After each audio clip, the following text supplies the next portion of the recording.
Ce conseil de golf est une présentation de TaylorMade.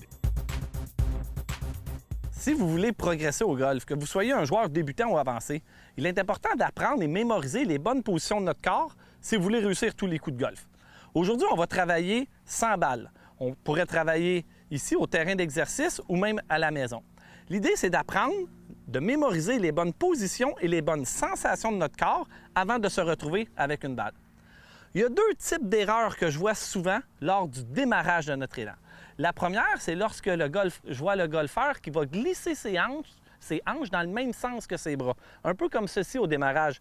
Il glisse ses hanches autant à la montée qu'à la traversée. On va entendre le terme sway pour désigner ça. Ça risque de produire des mauvais contacts de balle, mauvaise direction. Et une chose est sûre, moins de puissance. Deuxième type d'erreur que je vois souvent, c'est que le golfeur fait une bonne rotation du tronc, mais ses bras tournent trop rapidement vers l'intérieur. Donc, trop vite, il vient croiser la ligne de jeu idéale vers l'arrière et vers l'avant aussi. Pour remédier à ça, je vais vous donner les points techniques importants à respecter lors du démarrage de votre élan.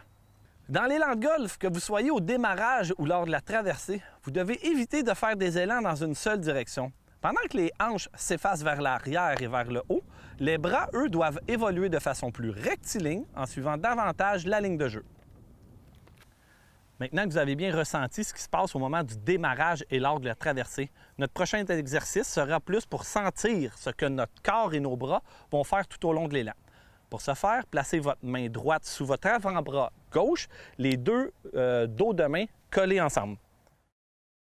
Après un démarrage adéquat, effectuez une rotation du tronc en gardant l'inclinaison du bus. Au sommet, le dos de la main gauche est parallèle à l'avant-bras et la main droite se retrouve comme si vous teniez un plateau.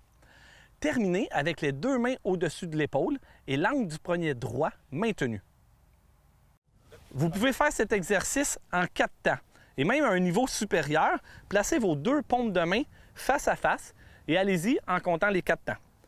1, 2, 3, 4. Si vous avez bien assimilé la première étape, passons à la suivante.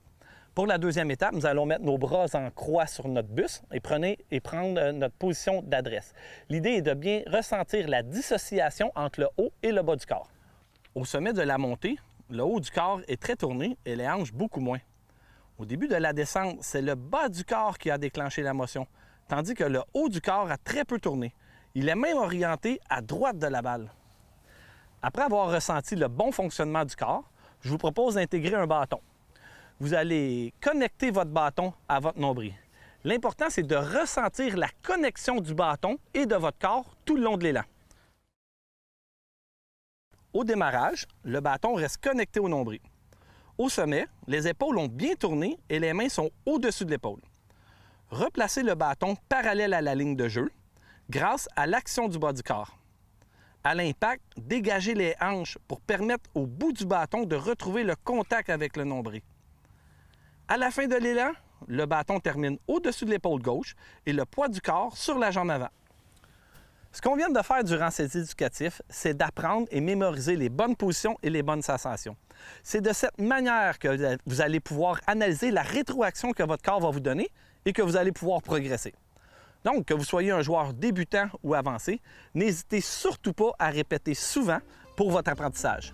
Sur ce, je vous souhaite une bonne saison de golf et amusez-vous bien.